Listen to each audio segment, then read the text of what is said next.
భగినీ హస్త భోజనం కార్తీక శుద్ధ విధియ నాటి ప్రత్యేకత. ఈ పండుగ యొక్క నేపథ్యం ఏంటో తెలియజేస్తారా? రోజు ఒక పండుగ ఉంటుంది, ప్రతిరోజు ఒక విశేషం.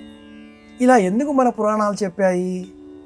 ప్రాచీన నడవడిక, అలవాట్లు, సంప్రదాయాలు, ఆచారాలు, వ్రతాలు, నోములు, పూజలు ఏదో ఒక సందర్భాన్ని మనకు సూచిస్తూ ప్రతిరోజు ఒక పండుగలాగా నిత్యనూతనోత్సవంగా గడపాలి. ఈ 12 నెలల్లో ప్రతిరోజు నిత్యనూతనోత్సవం అన్నప్పుడు ఈ 12 నెలలో మళ్ళీ ప్రత్యేకంగా కార్తీక మాసం మరింత విశేషం.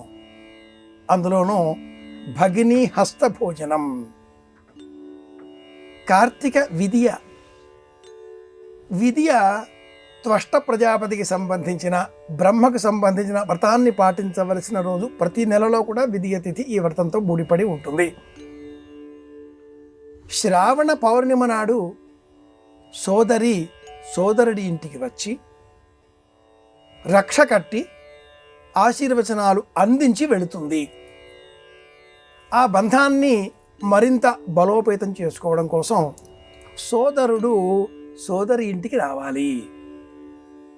ఆ రావలసినటువంటి రోజు కార్తీక విధియ భగినీ హస్త భోజనం.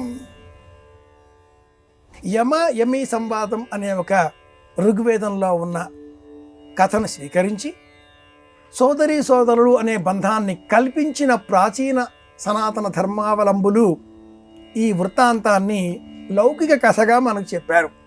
వైదికార్థంలో ఈ విషయం లేదు. యమి సంవాదం వేదాంతపరమైన చర్చ. కానీ లౌకిక వృత్తాంతంగా చెప్పిన ఈ కథలో సోదరి అయిన యమి ఇంటికి యమధర్మరాజు వచ్చాడు. ఆ సోదరి అనేక ఫలములతో, భక్ష్యభోజ్యములతో చిత్రగుప్తుడికి, యముడికి, వరుణుడికి, అగ్నికి, ఈ నలుగురికి సమస్తములైన రుచికర భోజ్యములను అందించింది.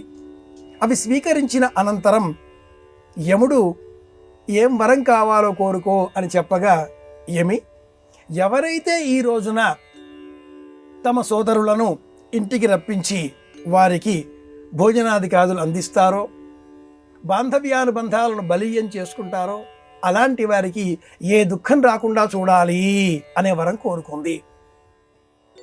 తథాస్తు అన్నాడు యమధర్మరాజు. అది మొదలుగా ఈ సోదర అనుబంధం బలీయమై బహుళ ప్రచారంలోనికి భగినీ హస్త భోజనం అన్న పేరిట ప్రచారంలోనికి వచ్చింది. ఉత్తర భారతంలో ఈ వృత్తాంతం మనం శ్రీరామాయణంలో కూడా చూడవచ్చు. విశేషమైన ప్రాచుర్యం గల ఈ వృత్తాంతం శాంత తిరిగి రాముని ఇంటికి వచ్చినట్లుగా కూడా భోజపురి రామాయణంలో వాళ్ళు వ్రాసుకున్నారు.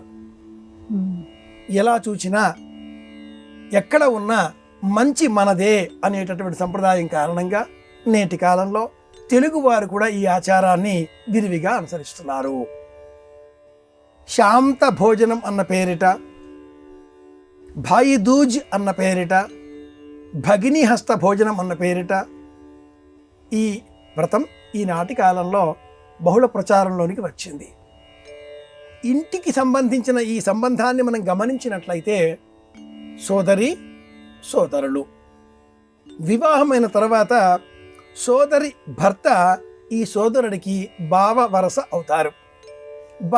బావమరుదులు. సాధారణంగా బావమరుదుల మధ్య సఖ్యత తక్కువ. ఆస్తిపాస్తుల వ్యవహారాలలో, కుటుంబ సంబంధిత లౌకిక విషయాలలో భేదాభిప్రాయాలు ఎక్కడైనా ఉంటాయి. ఏవైనా కారణాల చేత ఇలాంటి భేదాభిప్రాయాలు వచ్చి మాట అనుకున్న కుటుంబాలు సైతం రాఖీ పండగ వెళ్ళాలి అంటూ సోదరి రావాలి. భాయి దూజ్ భగినీ హస్త భోజనం అనే విశ్వాసంతో ఆ సోదరుడు కూడా సోదరి ఇంటికి రావాలి. మాట్లాడుకుంటే మౌనం అనే గోడ బద్దలవుతుంది. మాట్లాడుకుంటే కోపం, ఆగ్రహం, అహంకారం అనే ఆ గోడకు వేసిన పెయింట్ రంగులు వెలసిపోతాయి.